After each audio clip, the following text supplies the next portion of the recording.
오늘의 육아 헤드라인입니다. 인구보건복지협회 조사 결과 우리나라 합계 출산율은 세계 최하위인 반면 65세 이상 인구 비율은 세계 평균보다 훨씬 높은 것으로 나타났습니다. 식약처와 교육부, 보건복지부 합동으로 7월 한 달 동안 전국 유치원과 어린이집 급식소를 대상으로 위생점검을 실시합니다. 기온이 오르고 습도가 높아지는 장마철인 만큼 각종 감염병 발생 위험이 커지고 있습니다. 보건당국은 감염병 예방을 위한 위생수칙 준수를 당부했습니다. 코로나19 예방을 위해 대구시 교육청이 학생에게 제공한 나노마스크에 사용된 필터에서 유해 물질이 다량 검출됐다는 의혹이 제기됐습니다. 법적 다툼까지 비화될 조짐을 보이고 있습니다. 이상 오늘의 육아 헤드라인이었습니다.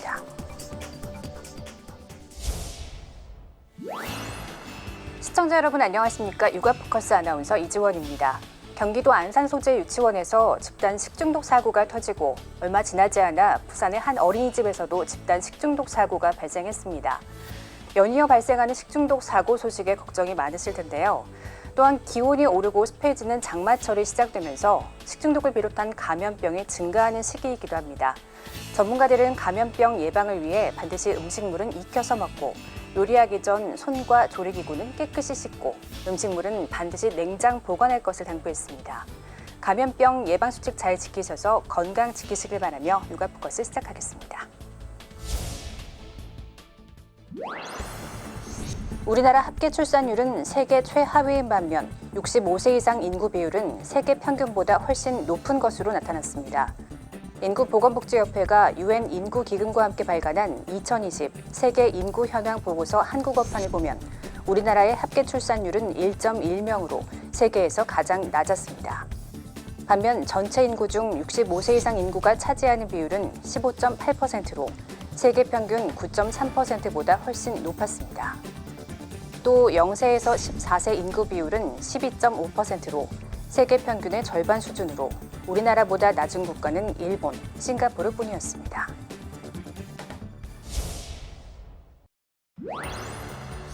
최근 경기도 안산시의 한 유치원에서 집단 장출혈성 대장균 감염증이 발병한 가운데 정부가 7월 한 달 동안 전국 유치원과 어린이집 급식소를 대상으로 위생점검을 실시합니다. 점검 대상은 전국 유치원 8천여 곳과 어린이집 3만 5천여 곳으로 식약처와 교육부, 보건복지부 합동으로 이뤄지며 보존식 보관 유무, 위생기준 준수 여부 등을 중점적으로 들여다볼 예정입니다.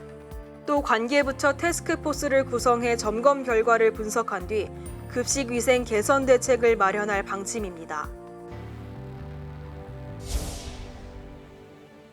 최근 안산의 한 유치원 어린이들이 이른바 햄버거병으로 불리는 장출혈성 대장균 감염증으로 고통을 받고 있다는 소식 전해드렸죠.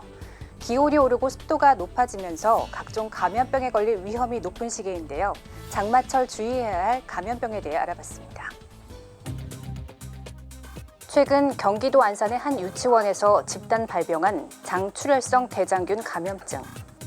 제대로 익지 않은 소고기나 오염된 음식물을 섭취할 때 걸릴 수 있는 감염병입니다. 대부분 복통과 구토 등의 증상이 나타나고 호전되지만 심하면 용혈성 요독 증후군 등 합병증으로 이어질 수 있습니다. 혈액의 성분들이 있지 않습니까? 뭐 적혈구가 됐든 혈소판이 됐든 그런 게 깨지면서 이 신장에 부담을 주게 되거든요. 상태가 나빠서 사망할 수도 있죠. 요즘과 같은 장마철엔 기온이 오르고 습도가 높기 때문에 이런 수인성 감염병의 특성을 부리기 쉽습니다.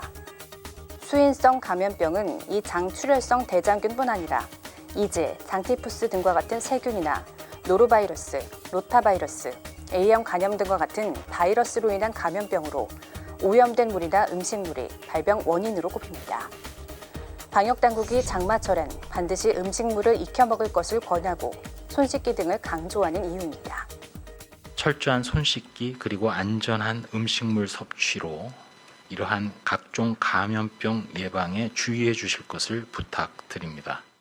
전문가들은 요리를 하기 전 손과 조리기구를 깨끗이 씻고 생선이나 육류의 수분이 다른 식품에 들어가지 않도록 주의해달라고 말했습니다.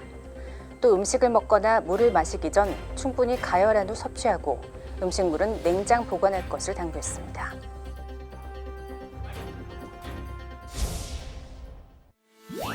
대구시 교육청이 코로나19 예방을 위해 학생에게 제공한 나노 필터 마스크가 논란에 휩싸였습니다. 바이러스 침입을 막는 필터에서 유해 물질이 다량 검출됐다는 의혹이 제기됐기 때문인데요. 법적 다툼으로까지 이어질 것으로 보입니다. 대구시 교육청이 코로나19 예방을 위해 학생들에게 지급한 필터형 마스크입니다. 면 마스크 사이에 바이러스 침입을 막는 나노 필터가 들어 있습니다. 그런데 이 나노 필터에 유해 물질인 다이메틸폼아마이드, DMF가 다량 검출됐다는 의혹이 제기되면서 안전성 논란에 휩싸였습니다. 대구 참여연대는 DMF가 피부와 눈, 점막을 자극해 오래 흡입하면 간에 장애를 일으키는 물질로 성장기 유아, 청소년에게 매우 해롭다며 문제를 제기했습니다. 지난 4월 마스크 30만 개와 필터 300만 개를 구매해 학생들에게 나눠줬는데 안전성 논란이 일자 사용을 중지했습니다. 대구시 교육청은 불안감이 커지고 있는 만큼 조속히 논란을 종식시키는 한편 검증 결과에 따라 책임을 묻겠다고 밝혔습니다. 학부모님들과 학생들 그리고 우리 교원들이 현장에서 코로나19 때문에 굉장히 스트레스가 심한데 이런 논란까지 생겨서 저도 굉장히 유감스럽습니다. 결과에 따라서 법적 조치를 분명히 할 것을 말씀드립니다. 마스크를 개발한 다이텍 측은 철저한 검증을 거쳤다며 의혹 제기에 대해 반발하고 있습니다. 공인 시험 인증 기간을 통해서 수치적으로 저희가 인증을 계속적으로 받았습니다. 식약처 기준이나 고용노동부 기준에도 한참 미치지 못하는 수준에 검출이 되었다는 걸 수치로 확인했고요. 과학적 근거를 무시한 의혹 제기에 대해 법률 검토를 거쳐 시민단체를 고소한다는 방침입니다. 대구 참여연대는 학생들이 사용하는 마스크에서 DMF가 나왔다는 것 자체가 큰 문제라며 신중하게 추가 검토를 통해 입장을 발표하겠다고 밝혔습니다.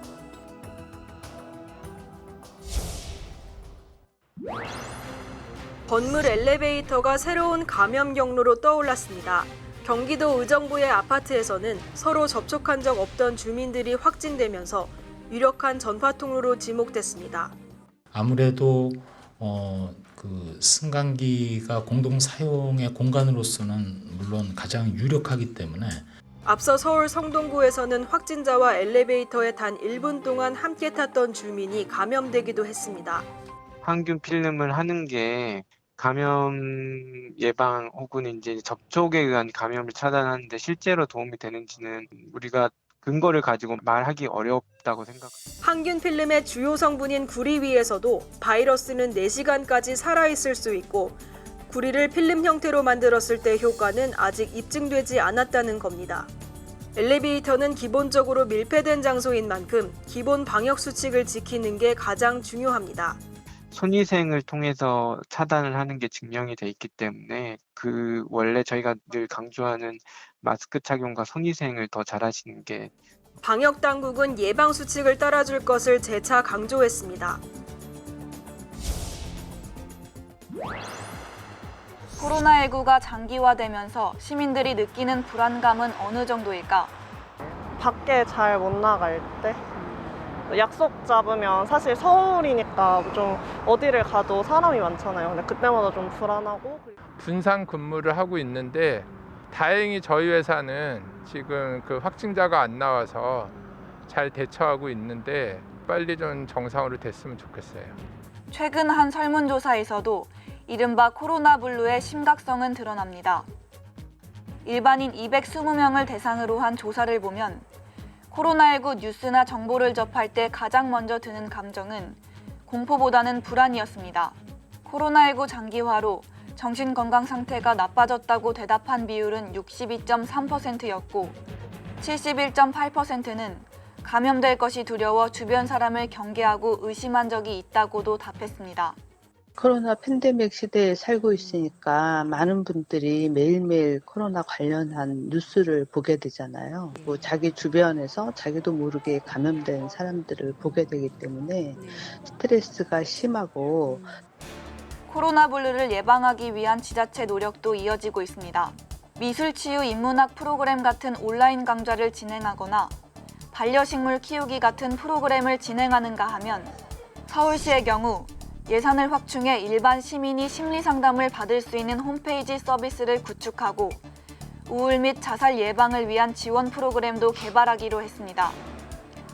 전문가들은 코로나19 사태처럼 장기적인 스트레스는 정서 불안으로 이어질 수 있는 만큼 슬기롭게 극복하려는 다양한 논의가 필요하다고 조언합니다.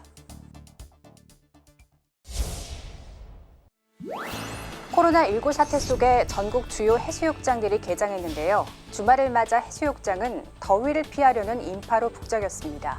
예년과 달라진 피서 풍경을 전해드립니다. 시원한 바닷바람이 한낮에 열기를 식혀줍니다. 뜨거운 볕을 막아주는 그늘막 밑은 말 그대로 명당입니다. 넘실거리는 파도에 몸을 맡기다 보면 더위는 금세 달아납니다. 백사장을 차지한 아이들은 모래놀이에 시간 가는 줄 모릅니다. 친구들하고 오랜만에 이렇게 바람 좀 쐬러 바닷가에 나왔습니다. 코로나19 사태 속에 지난 1일 개장한 인천의 해수욕장. 더위를 피하는 방법은 예전 그대로지만 풍경은 다소 달라졌습니다. 볕이 내리쬐는 백사장에서도 마스크를 쓴 피서객들. 그늘막과 텐트는 2m 이상 거리를 두고 설치해야 한다는 현수막도 눈에 띕니다. 주말 맞아가지고 날씨도 좋아서 가족이랑 놀러 왔는데 코로나 때문에 걱정돼서 마스크도 끼고 거리도 두면서 조심하고 있습니다. 샤워장 앞은 줄이 늘어섰습니다. 발열 검사를 먼저 받아야만 입장이 가능하기 때문입니다. 샤워장에 입장을 하려면 발열 체크 후 인명부 작성 후 입장하도록 저희가 권장하고 있습니다. 여름철 피서 풍경마저 바꿔놓은 코로나19. 예상보다 많은 인파가 몰리면서 방역 수칙이 느슨해진 모습도 눈에 띄어 방역 당국이 긴장하고 있습니다.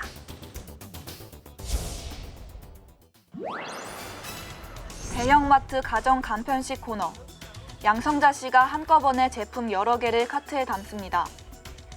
코로나19 사태로 외식도 부담스럽고 일일이 조리하기보다 편해 많이 찾는다고 말합니다. 편할 수 있으니까. 왜냐면 요즘 만들어 먹기도 힘들고 요즘은 같이 모여서 먹는 것도 안 되고 하다 보니까 집에서 먹는 편이 많다 보니까는 그러니까 주로 간편하게. 덕분에 코로나19 수요 부진을 고민하던 식품업체들은 되레 호황을 만났습니다. 이 시장 선도업체 CJ 제일제당은 1분기 영업이익이 지난해에 1.5배로 늘었습니다. 일찌감치 간편식 사업을 시작한 한국야쿠르트는 올해 들어 4월까지 간편식 판매량이 지난해 같은 기간에 비해 2배 넘게 늘었습니다. 국내 가정 간편식 시장은 지난해 이미 4조 원에 육박했고 내후년엔 5조 원을 넘을 전망입니다. 그러자 CJ, 신세계 등 기존 업체에 이어 현대백화점 아워홈은 물론 삼성도 뛰어들었습니다. 전문가들은 가정 간편식 시장의 고성장을 전망하면서도 업체들이 소비자들을 끌기 위해 지나치게 자극적인 맛에 의존하는 점을 우려합니다. 경쟁을 하다 보면은 너무 짠맛이나 단맛이 강화된다거나 부작용도 우리가 예상할 수가 있겠는데요. 소비자들이 현명하게 판단을 해서 실제로 이미 일부 간편식들이 필수 영양소는 부족한 반면 열량이나 염분이 과다하다는 조사도 나와 있어 지나친 의존은 건강을 해칠 수 있다는 지적입니다. 성범죄에 대한 엄격한 처벌이 강조되면서 수사기관을 통한 피의자의 신상 공개 사례가 늘고 있습니다. 온라인상에는 중요 범죄 피의자의 정보를 공유하는 웹사이트까지 등장했습니다. 여러분은 어떻게 보시나요? 살인 등 강력범죄 피의자를 대상으로 하는 신상 공개. 최근 디지털 성범죄 사건을 계기로 성범죄자의 신상 공개도 이어졌습니다. 지난 2일에는 N번방에서 성착취물을 구매한 A씨의 첫 신상 공개도 결정됐습니다. 국민의 알 권리 충족과 여죄 신고 유도, 유사범죄 재발을 막기 위한 추가 대책도 추진되고 있는 상황. 경찰청은 신상 공개가 결정된 피의자의 사진, 이른바 머그샷을 공개하는 방안을 추진하고 있습니다. 이 제도를 시행 중인 미국은 범죄 종류와 피의자의 국적에 관계없이 경찰에 모두 공개하고 있습니다. 민간의 신상 공개도 늘고 있습니다. 박사방 사건 당시 자경단이나 최근 개설된 디지털 교도소 사이트는 성폭력 가해자의 신상과 범죄 내용을 공개하고 있습니다. 그러나 법원의 확정 판결 전 공개를 놓고 우려가 있는 건 사실입니다. 신상 공개는 공공의 이익을 위해 필요하지만 당사자가 아닌 피의자 가족들이 사생활 침해와 같은 피해를 입을 우려가 있고 개인이 공개하는 경우 손해배상 청구를 당할 수 있기 때문에 각별히 주의를 기울여야 합니다. 한편 이미 얼굴이 공개된 박사방 사건의 공범 부단은 신상 공개가 부당하다며 행정소송에 이어 위헌소송까지 제기했습니다.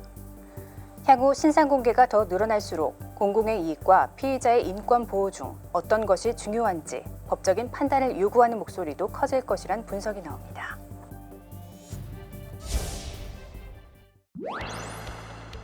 여섯 살 어린이들이 자기 몸만한 문어를 먹는가 하면 매운 라면을 먹으며 괴로워하는 어린이들도 있습니다. 자극적인 영상으로 문제가 됐던 유튜브 영상들입니다. 광고 수익을 목적으로 한 높은 조회수를 얻기 위해 어린이들을 대상으로 한 무리한 연출이 끊이지 않자 방송통신위원회가 인터넷 개인 방송에 출연하는 어린이와 청소년 보호를 위한 지침을 마련했습니다. 핵심은 아동을 신체적, 정신적 폭력 위험에 노출하는 영상의 제작 자체를 금지하는 겁니다. 제작자는 어린이와 보호자에게 미리 취지와 성격, 수익 관련 사항을 설명하고 동의를 얻어야 합니다. 어린이와 청소년이 휴식 시간 없이 3시간 이상 또는 하루 6시간 이상 출연은 금지됩니다. 심야 생방송에 출연하는 것 역시 허용되지 않습니다. 하지만 문제는 지침의 강제성이 없다는 점입니다. 문제 영상 대부분을 출연 어린이 부모가 직접 제작하는 점을 고려해 더욱 세심한 가이드라인이 필요하다는 지적도 있습니다. 가정 내에서 일어나는 일에 대해서 얼마만큼 아동의 권익이 지켜지고 있는지를 모니터링하거나 감시할 체계가 없다는 점에 대해서는 여전히 좀 미흡한 점이 있다고 생각을 합니다.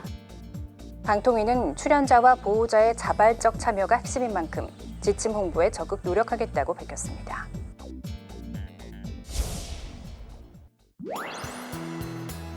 각 가정에서 수거해온 아이스팩이 트럭에 가득합니다. 코로나19에 무더위까지 찾아와 신선식품 배달이 부쩍 늘자 아이스팩 수거량도 이처럼 덩달아 늘었습니다. 가정마다 넘쳐나는 아이스팩 처리에 골머리를 앓고 있습니다. 아이스팩은 플라스틱 성분의 젤이 들어있어 재활용이 불가능하고 그냥 버리면 환경을 오염시킬 수 있습니다. 버릴 때가 마땅치가 않아서 개수가 많아질수록 저도 부담스럽더라고요. 어떻게 할 수가 없어서 그냥 쓰레기 봉지에 버렸는데 수원시 등 일부 지자체는 주민센터에 별도의 수거함을 설치해 아이스팩을 수거하고 있습니다. 그런데 폐연수막을 활용해 아이스팩을 수거하는 이색적인 수거함이 개발됐습니다. 폐연수막을 갈아 솜처럼 만들고 압축하면 단단한 자재가 되는데 이 자재를 이용해 친환경 아이스팩 수거함을 제작한 겁니다. 아이스팩뿐만이 아니고 폐현수막을 갖다가 버려지는 폐자원을 다시 유가성의 자원으로 활용할 수 있다는 장점이 있고 폐기물 양도 줄일 수 있다. 경기도는 폐현수막을 활용한 아이스팩 수거함 160개를 만들어 일선시군 주민센터 등에 설치했습니다. 아이스팩은 통상 7에서 8회가량 재사용할 수 있는데 경기도는 수거한 아이스팩을 세척해 전통시장이나 대형마트 등지에 공급할 계획입니다.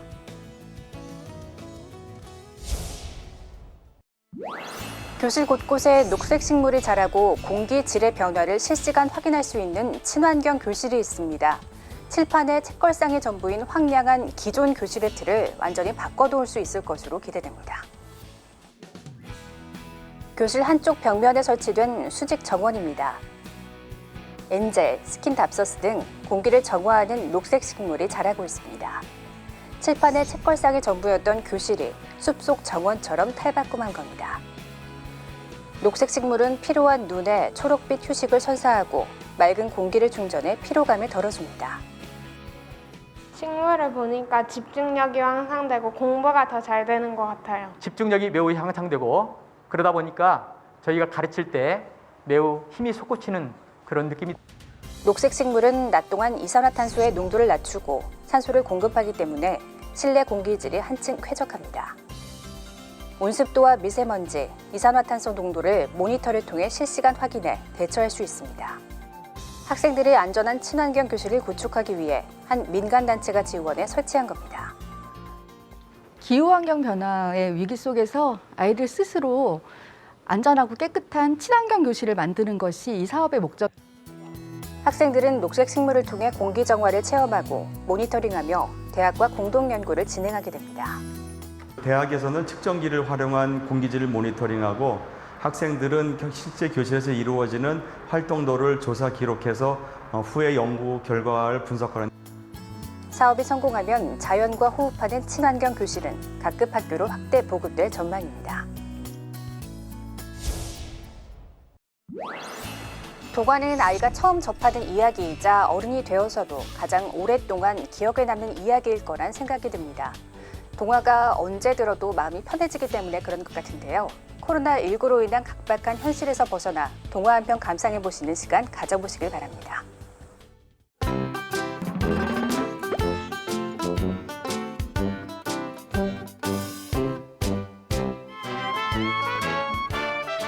난 돼지가 아니야. 어느 산골짜기에 욕심쟁이 먹보 호랑이가 살고 있었어요. 그 호랑이는 음식이란 음식은 모두 다 뺏어 먹어봤지만 딱 한 가지 소문난 국밥은 먹어볼 수 없었죠. 저 욕심쟁이 호랑이에게 절대로 내 국밥을 줄 수 없지. 국밥집 할머니는 욕심쟁이 호랑이에게 절대로 국밥을 나누어 주지 않았어요. 그러던 어느 날 할머니가 돼지에게 국밥을 줄줄 따라주는 것이 아니겠어요? 옳지, 나도 돼지가 되는 거야. 호랑이는 덥수룩한 털을 한 움큼씩 뽑기 시작했어요. 아이쿠야, 아이쿠야. 그리고는 두 눈을 감고 바위를 향해 힘껏 코를 박았지요. 아이고, 호랑이 달려. 바위에 눌린 코는 지끈거렸지만 쭈글쭈글 영락없는 돼지코가 되었어요. 호랑이는 국밥집을 찾아갔지요. 안녕하세요, 할머니. 저는 국밥을 얻어먹으러 온 돼지랍니다. 눈이 어두운 할머니는 호랑이를 쓰다듬다 송곳니가 잡혀 깜짝 놀랐어요. 고얀 녀석, 어디서 사람을 속여! 국밥을 못 얻어먹어 약이 잔뜩 오른 호랑이는 이빨을 없애버려야겠다고 생각했어요. 나무에 실을 매달고 그 끝에 송곳니를 걸어 아래로 뚝! 우와! 호랑이는 아파서 눈물을 뚝뚝 흘리면서도 오직 국밥 생각뿐이었어요. 호랑이는 국밥집을 다시 찾아갔죠. 안녕하세요, 할머니. 전 이웃집에 이사온 돼지랍니다. 아이고, 그래, 반갑구나, 돼지야. 그런데 호랑이가 국밥을 받아든 순간 할머니가 실수로 호랑이의 꼬리를 밟고 말았지 뭐예요. 우와! 꼬리가 긴 것을 보니 돼지가 아니로구나.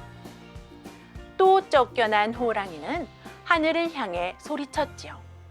제발 제 꼬리에 벼락을 내려주세요. 전 정말이지 완벽한 돼지가 되고 싶다고요. 그때 우르르르르르 쾅! 벼락이 쳤어요. 호랑이는 죽을 뻔했지만 꼬리는 순식간에 꼬불꼬불 말렸죠. 날이 밝자 호랑이는 콧노래를 부르며 마을로 내려갔어요. 그런데 이게 어떻게 된 일일까요? 아이고, 아이고. 어제 벼락 소리에 크게 놀란 할머니가 그만 세상을 떠난 거였어요. 호랑이는 그 자리에 털썩 주저앉았죠. 이제 나는 어떡하라고. 아이고, 아이고. 엄마, 저 돼지도 슬픈가 봐요. 마을 사람들은 호랑이를 돼지우리로 끌고 갔어요. 난 돼지가 아니야. 돼지가 아니라고. 아무리 소리쳐봐도 소용없는 일이었어요. 욕심쟁이 먹보 호랑이는 이제 누가 봐도 완벽한 돼지였으니까요. 감사합니다.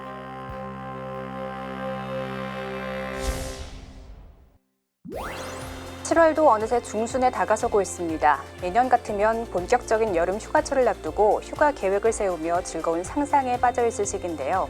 하지만 올해는 안타깝게도 코로나19로 인해 여름 휴가 계획을 미루거나 포기하는 분들도 많다고 합니다. 최근 코로나 확진자 증가세가 심상치 않다는 소식도 휴가 가기를 더욱더 망설이게 하는 이유인데요. 비록 몸은 휴가지로 떠나지 못하지만 독서를 통해 마음의 휴가를 떠나보시는 건 어떨까요? 건강도 지키고 마음의 양식도 쌓는 일석이조의 휴가 떠나보시길 바라며 육아 포커스 마치겠습니다. 시청해주셔서 고맙습니다.